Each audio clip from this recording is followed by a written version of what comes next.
नमस्कार, मैं हूं अनुपम कुमार और आप देख रहे हैं मिरर मीडिया का खास कार्यक्रम मिरर मॉर्निंग। बात करेंगे तमाम बड़ी खबरों की, लेकिन उससे पहले एक नजर डालते हैं आज की सुर्खियों पर।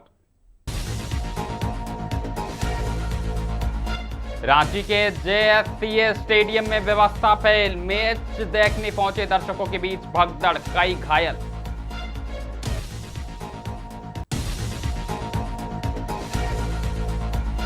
दिशोम गुरु शिबू सोरेन को मरणोपरांत पद्म भूषण, पत्नी रूपी सोरेन ने ग्रहण किया सम्मान।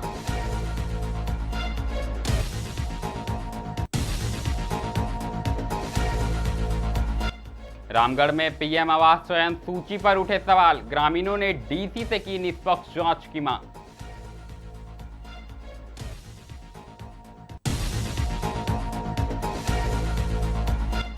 बोकारो थर्मल की पर्यावरणीय पहल की सराहना, सरयू राय और देवेंद्र कुमार ने किया निरीक्षण।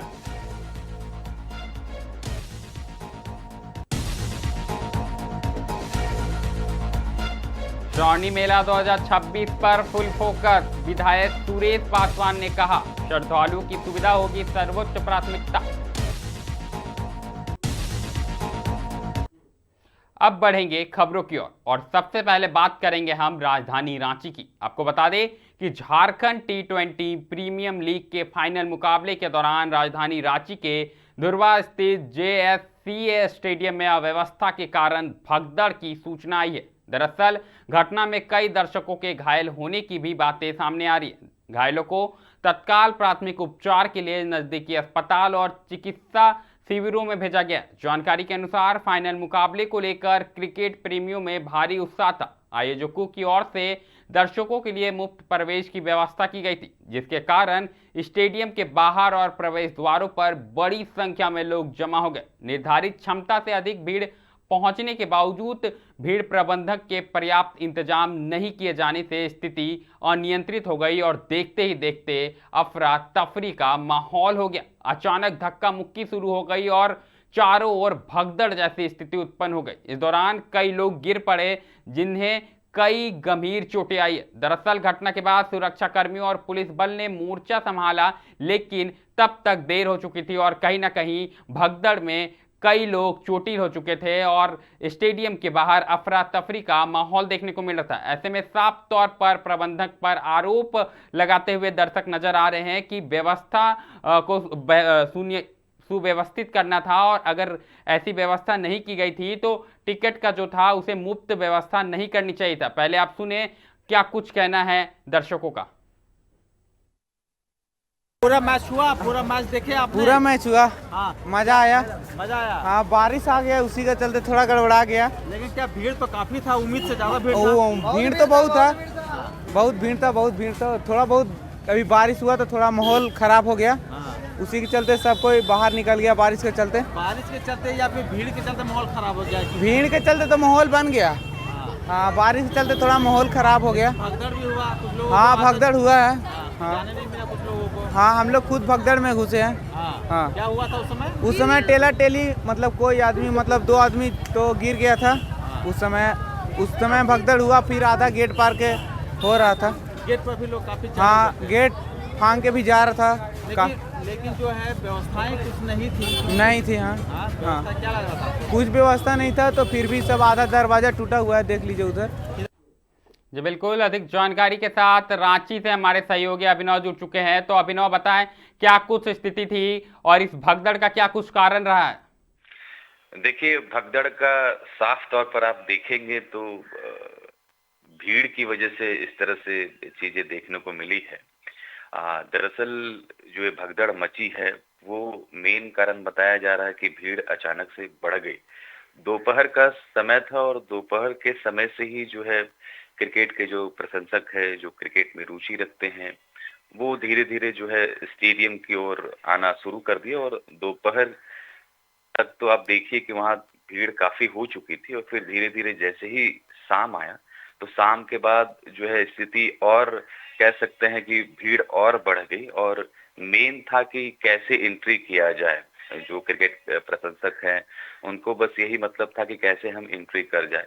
तो कहीं ना कहीं ये बातें सामने आ रही है कि जो सुरक्षा का जो प्रोसेस होता है उसमें लेट लतीफी हुई है, यानी कि जो एंट्री गेट होता है, जहाँ से एंट्री होती है, उसमें थोड़ा-सा ढिलाई दिया गया, जिसकी वजह से जो है प्रेशर, जो बैक का प्रेशर होता है वो बढ़ते गया और एंट्री लेट होने के कारण जो है भगदड़ की स्थिति हो गई और कई लोग गिर गए और घायल हुए हैं। हालाँकि कह सकते हैं कि स्थिति कंट्रोल में है और लेकिन अगर इस तरह से घटना घटती है तो कहीं न कहीं जो जेसीए प्रबंधन है, उस पर सवाल खड़ा होता है कि आखिर प्रबंधन क्या कर रहे थे? क्या प्रबंधन को नहीं पता था? क्या जी। प्रबंधन ये सोच नहीं पाई कि जब दोपहर के समय से ही क्रिकेट के प्रशंसक वहां पहुंच गए, तो आखिरकार क्यों नहीं मैनेज किया गया? क्यों नहीं सुरक्षा के पुख्ता जी। इंतजाम किए गए? तो कई तरह के सवाल खड़े हो रहे हैं, क्योंकि आप देखिए उस एरिया में 2 थाना पड़ता है अनुपम, एक तो धुरवा थाना पड़ता है, जी। दूसरा जगन्नाथपुर थाना पड़ता है। तो वहां पर स्टाफ इतने नहीं होते हैं कि आप इतने भीड़ को मैनेज कर पाएं। जी। यानी कि पहले से आपको पता होना चाहिए था कि एक तो फ्री एंट्री है, दूसरी बात कि शाम को जब ऑफिस से लोग फ्री होते हैं तो रुचि क्रिकेट में जरूर होती है, क्योंकि क्रिकेट वर्ल्ड लेवल पर, देश लेवल पर देखा ही जाता है, तो लोग थोड़ा ज्यादा इंटरेस्ट दिखाते हैं। तो आपको ये सब सारी चीजों को देखना ही चाहिए था।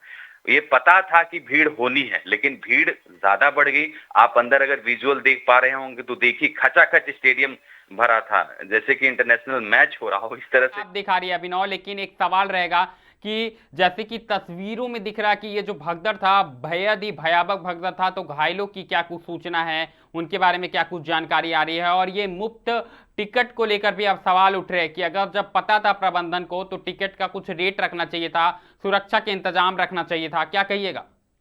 देखिए, पहले घायलों की अगर बात करें तो जो मुझे सूचना है कि 3 से 5 लोगों के घायल होने की सूचना है और उनको निजी जो नजदीकी अस्पताल है वहां पर इलाज चल रहा है। हालांकि ऐसी बात भी सामने आ रही है कि एक आधा लोग की स्थिति गंभीर भी बताई जा रही है। तो भगदड़ की स्थिति हुई है और जब भीड़ होती है और अगर कोई गिरता है तो आप समझ सकते हैं कि उस समय का सिचुएशन क्या होगा। हालांकि बाद में पुलिस प्रशासन की टीम दल बल के साथ पहुंची और एसपी वहां पर खुद पहुंचे थे, जो राकेश रंजन। उन्होंने साफ तौर पर कहा कि भीड़ अधिक होने की वजह से इस तरह से घटना घटी है। हालांकि फिर उसी समय चीजों को मैनेज कर लिया गया और पूरा माहौल को जो है शांत बनाया गया। देखिए, अगर फ्री टिकट की बात रही जहां तक अनुपम, तो शुरुआत में भीड़ काफी नॉर्मल थी, एकदम भीड़ नहीं थी, क्योंकि आपको प्रमोट भी करना है। ये कोई इंटरनेशनल मैच नहीं था, ये कोई इंडियन जो लेवल में खेलते हैं वो प्लेयर नहीं थे। ये यहाँ पर कह सकते हैं कि झारखंड में टी20 लीग हो रहा था, कि यानी यहीं की टीम खेल रही थी, तो उतना भीड़ शुरुआत में देखने को नहीं मिलता है। एक क्रेज जरूर होता है लेकिन भीड़ उतनी नहीं होती। तो जेसीए प्रबंधन ने सोचा होगा कि भाई हमारा प्रमोशन हो और क्रिकेट को कैसे बढ़ावा मिले, यहाँ पर युवा क्रिकेटरों को लोग देखे, एक मौका मिले, तो तमाम चीजों को लेकर जो है फ्री एंट्री कराई जाती ताकि प्रमोशन हो। लेकिन ये इस तरह से आप देखिए कि अभिनव, लेकिन एक बात कहूंगा, सुरक्षा में तो चूक हुई है, क्योंकि ये जो तस्वीरें हैं अपने आप में चौंकाने वाली है। कई युवा जो है गेट को पार करते नजर आ रहे हैं। ऐसे में अगर प्रबंधक सतर्क रहती और लगातार, आप जैसा कि कह रहे हैं कि दोपहर से ही भीड़ का सिलसिला बढ़ता चला गया है, ऐसे में उन्हें सुरक्षा के इंतजाम करने चाहिए था, क्योंकि ये जो घटना है और बड़े स्तर पर हो सकता था। बिल्कुल बड़े स्तर पर हो सकता था, क्योंकि आपको मैनेजमेंट को ये सब सारी चीजें देखना होता है कि आप उस लिमिट तक सोच पाने की आपको वो होनी चाहिए कि भाई ये स्थिति में किस तरह से कंट्रोल किया जाए। हालांकि प्रबंधन करे भी तो क्या करे, क्योंकि भीड़ बहुत ज्यादा हो गई थी। मुझे लगता है कि हजारों हजार की संख्या में इतनी भीड़, जैसे कि इंटरनेशनल मैच होता है, मैंने भी बहुत बार कवर किया है, लेकिन इतनी भीड़ नहीं उमड़ती है। स्टेडियम भरा रहता है तो ठीक है, लेकिन आप देखिए कि बाहर भी लंबी लाइन, मुझे लगता है कि किलोमीटर तक लंबी लाइन लगी हुई थी। तो यानी कि प्रेशर था, और जब आप एंट्री में लेट करेंगे और सबको जल्दी जाना होता है तो जो बैक का प्रेशर होता है वो कहीं ना कहीं टूट पड़ता है और उसी में इस तरह से भगदड़ होती है। तो जेसीए प्रबंधन को ये सब सारी चीजें देखनी चाहिए थी। ये कह सकते हैं कि भाई जेसीए प्रबंधन इस मैटर में पूरी तरह से फेल है, वो इस चीजों को कंट्रोल नहीं कर पाई। और ऐसे में आप देखिए कि जिस तरह से तस्वीरें दिखाई दे रही है कि जो क्रिकेट के प्रशंसक है, जो युवा हैं, वो चढ़कर जा रहे हैं। और जो मुझे सूचना मिल रही है कि जो पश्चिम गेट है जेसीए स्टेडियम का, वहां पर तोड़फोड़ भी किया गया है, यानी कि तोड़फोड़ इस लेवल पर किया गया है कि जेसीए को भी नुकसान हुआ होगा। तो कहीं ना कहीं अब पूरी तरीके से जेसीए प्रबंधन पर सवाल खड़ा हो रहा है कि आखिर क्यों मैनेजमेंट इतना ढीला था, आखिर क्यों इस तरह से घटना घटी, क्यों नहीं इस तरह चीजों को मैनेज किया गया। तो तमाम तरह के सवाल हैं, अब देखिए आगे क्या कुछ होता है। जी।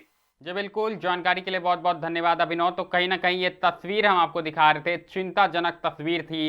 मैच देखने लोग पहुंचते हैं और इसी बीच भगदड़ होता है और हमारे सहयोगी अभिनव ने बताया कि कई लोग गंभीर भी बताए जा रहे हैं। फिलहाल मामले को लेकर जांच की प्रक्रिया तेज हो गई है। अब देखने वाली बात होती है कि क्या कुछ नतीजा निकल पाता। ये तो बात रही क्रिकेट मैच से जुड़ी खबर को लेकर, लेकिन जो अगली खबर है वो कहीं ना कहीं दिशोम गुरु शिबू सोरेन के सम्मान को लेकर है। आपको बता दें कि झारखंड की राजनीति के प्रमुख स्तंभ और पूर्व मुख्यमंत्री शिबू सोरेन को देश के प्रतिष्ठित नागरिक सम्मानों में से एक पद्म भूषण से मरणोपरांत सम्मानित किया गया। राष्ट्रभवन में आयोजित गरिमामय समारोह में राष्ट्रपति ने यह सम्मान उनकी पत्नी रूपी सोरेन को प्रदान किया। बता दें कि शिबू सोरेन ने झारखंड आंदोलन को नई दिशा देने और आदिवासी, वंचितों तथा ग्रामीण समुदाय के अधिकारों के लिए लंबे समय तक संघर्ष किया।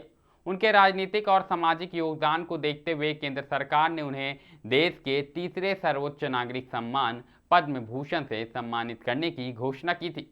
सम्मान ग्रहण करने के दौरान सोरेन परिवार के सदस्यों की मौजूदगी ने इस पल को भावुक बना दिया। बता दें कि झारखंड के राजनीतिक और सामाजिक क्षेत्र से जुड़े लोगों ने इसे राज्य के लिए गर्व का क्षण बताया। नेताओं और समर्थकों ने कहा कि शिबू सोरेन का संघर्ष, नेतृत्व और जनसेवा की विरासत आने वाली पीढ़ियों को प्रेरित करती रहेगी। इस सम्मान को झारखंड आंदोलन और राज्य के निर्माण में उनके ऐतिहासिक योगदान की राष्ट्रीय स्तर पर मिली बड़ी पहचान के रूप में देखा जा रहा है।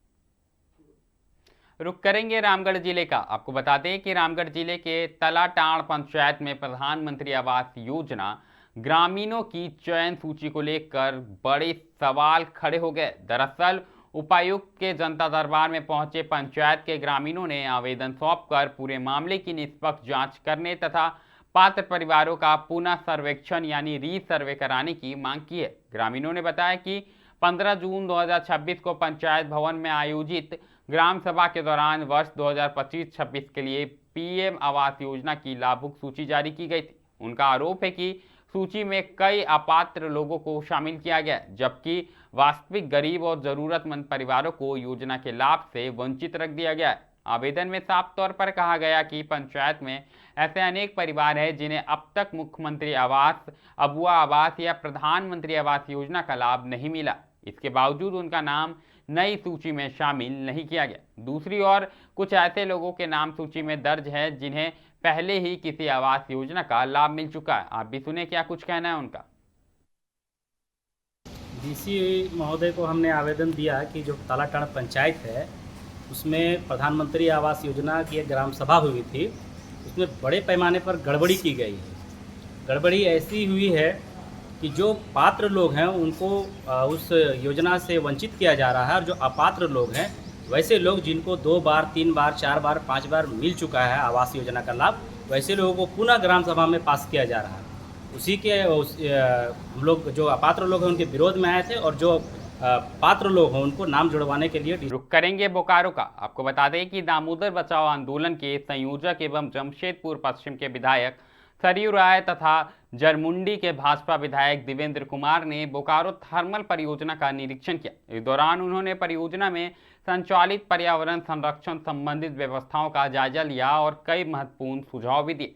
निरीक्षण के दौरान दोनों विधायकों ने डीवीसी के एश पाउंड और सीवरेज ट्रीटमेंट प्लांट का अवलोकन किया। इसके बाद निदेशक भवन में आयोजित प्रेस वार्ता में सरयू राय ने कहा कि प्रत्येक औद्योगिक इकाई में सीवरेज ट्रीटमेंट प्लांट की स्थापना और उसका नियमित संचालन अनिवार्य होना चाहिए। उन्होंने कहा कि बोकारो थर्मल प्रबंधन ने न केवल एचटीपी स्थापित किया है बल्कि उसका प्रभावी संचालन भी कर रहा है, जो सराहनीय पहल है। साफ तौर पर सरयू राय ने कहा कि अन्य कई औद्योगिक इकाइयों की तुलना में बोकारो थर्मल का पर्यावरणीय प्रबंधन बेहतर दिखाई दे रहा। आप भी सुने क्या कुछ कहना है दोनों विधायकों का।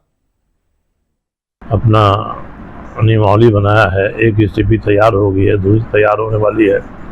अभी भी एक बड़ा इलाका है जो छूटा हुआ है जिसको दूसरे एसटीपी से ये जोड़ेंगे लोग। हम लोगों को प्रसन्नता इसलिए होती है कि आरंभ में जब हम लोगों ने दामोदर को इंडस्ट्रियल पोल्यूशन से करीब करीब फ्री करा दिया, मुक्त करा दिया। तो अब रहा कि हमारे घरों से, मोहल्लों से, टोलों से जो जलमल की निकासी होती है उससे प्रदूषण हो रहा है, उसको भी ख़त्म किया जाए। तो उसी श्रृंखला में बहुत अधिक चिरौरी मिन्नत दबाव डालने के बाद ये एसटीपी सब जगह के लिए सैंक्शन हुए हैं। अब एसटीपी लग जाना एक बात है, उसको चलाना दूसरी बात है। इसको चलाने में बहुत मशक्क़त है।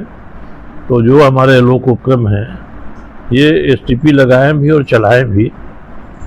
तो मुझे लगता है कि इस चुनाव में सबसे पहले परिमल नाथमानी जो कैंडिडेट हुए, इनकी अंतरात्मा की आवाज से, माननीय सदस्यों का अंतरात्मा की आवाज से ये यहाँ चुने गए और ये पिछले 2 बार भी हरा चुकी थी।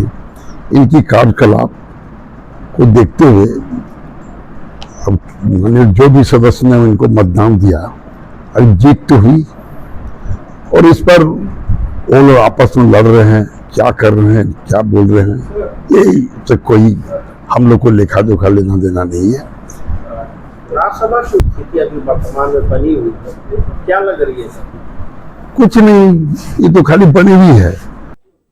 बात अब देवघर जिले की करेंगे। आपको बता दें कि विश्व प्रसिद्ध राजकीय श्रावणी मेला 2026 को लेकर देवघर में तैयारियां तेज कर दी गई है। दरअसल देवघर विधायक सुरेश पासवान ने बड़ा बयान देते हुए कहा कि इस बार बाबा नगरी आने वाले देश विदेश के लाखों श्रद्धालुओं को बेहतर, सुरक्षित और सुगम सुविधाएं उपलब्ध कराना सरकार और प्रशासन की सर्वोच्च प्राथमिकता होगी। उन्होंने बताया कि मेला तैयारियों की समीक्षा को लेकर अब तक 2 महत्वपूर्ण बैठकें आयोजित की जा चुकी है, जिनमें देवघर से लेकर बासुकीनाथ धाम तक पूरे मेला क्षेत्र के लिए व्यापक रूट मैप और सुविधाओं को लेकर विस्तार से चर्चा की गई है। विधायक ने कहा कि मुख्यमंत्री हेमंत सोरेन के निर्देश पर सभी विभाग समन्वय के साथ काम कर रहे हैं ताकि श्रद्धालुओं को किसी प्रकार की असुविधा का सामना ना करना पड़े। साथ ही स्वास्थ्य, चिकित्सा, पेयजल, स्वच्छता और सुरक्षा व्यवस्था को और भी मजबूत करने को लेकर अलग अलग व्यवस्थाएं की जा रही है। देखिए, श्रावणी मेला का तैयारी के लिए 2 मीटिंग यहाँ हो चुकी है। इसमें सारे पदाधिकारी जितने भी श्रावणी मेला के शुभ अवसर पर काम करते हैं, यहाँ से लेके आपको बासुकीनाथ धाम तक जितने भी श्रद्धालु आते हैं उसका सारा सुदृढ़ व्यवस्था होना चाहिए। तो वो उसके लिए व्यवस्था के लिए बातचीत हो गई है, सारा मैप तैयार कर लिया गया है। उसके लिए बोल बम के जितने भी कांवरिया बंधु देश विदेश से लाखों का संख्या में लोग जो आएंगे, उसका कड़ा जो है निर्देश है माननीय मुख्यमंत्री हेमंत सोरेन जी का कि किसी तरह का कोई कमी नहीं होना चाहिए। आने वाले बाहर से श्रद्धालु हैं उनको कोई दिक्कत नहीं होना चाहिए। तो जगह जगह पर शिविर जो है लगाया जा रहा है। हर वर्ष की भांति इस साल जो है और उम्दा व्यवस्था रहेगा, अच्छा से अच्छा व्यवस्था रहेगा। इस बार हमारे माननीय मंत्री सुदीप सोनू साहब जो है 2 बैठक कर चुके हैं। उसमें सारे डीसी साहब, एसपी साहब, एसडीओ साहब, सारे पदाधिकारी जितने भी स्टेट लेवल का भी पदाधिकारी आए हुए थे। रुक करेंगे एक बार फिर राजधानी रांची का। आपको बता दें कि पूर्व मंत्री मिथिलेश ठाकुर ने झारखंड के निर्माता और दिशोम गुरु स्वर्गीय शिबू सोरेन को पद्म भूषण सम्मान मिलने पर खुशी जताई है। उन्होंने इस पूरे झारखंड के लिए गर्व और सम्मान का विषय बताया। बता दें कि उन्होंने कहा कि सामाजिक और जन आंदोलनों के क्षेत्र में गुरुजी के लंबे योगदान को देखते हुए उन्हें देश का सर्वोच्च नागरिक सम्मान भारत रत्न भी दिया जाना चाहिए। मिथिलेश ठाकुर ने राष्ट्रपति और केंद्र सरकार से इस संबंध में सकारात्मक निर्णय लेने की अपील की। वहीं इनके इस बयान के बाद राज्य के राजनीतिक गलियारों में चर्चाएं भी तेज हो गई हैं।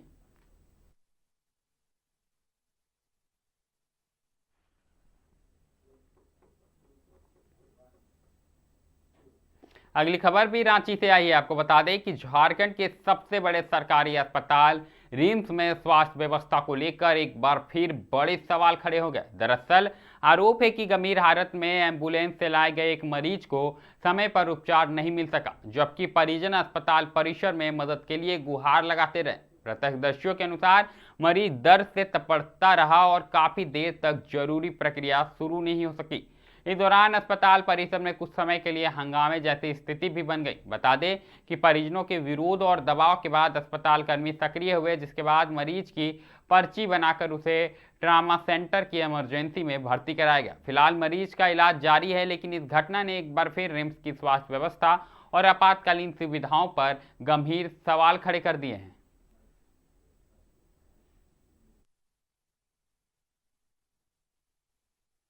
मिल रहा है, बोल रहे हैं अंदर जाने नहीं दे रहे हैं। हाँ। और स्ट्रेचर भी नहीं मिल रहा है। नहीं मिल रहा है। अगर स्ट्रेचर रहता तो तुरंत उतर जाते हैं। हाँ, इलाज शुरू हो जाता। शुरू हो जाता तो नहीं देखे एडमिट हुआ नहीं हुआ है। अगर इस दौरान कुछ हो जाता तो जिम्मेवार कौन? मिरर मॉर्निंग में अभी के लिए फिलहाल इतना ही है। ऐसी तमाम बड़ी खबरों से लगातार हम आपको अवगत कराते रहेंगे। कहीं मत जाइएगा, बने रहें मिरर मीडिया के साथ।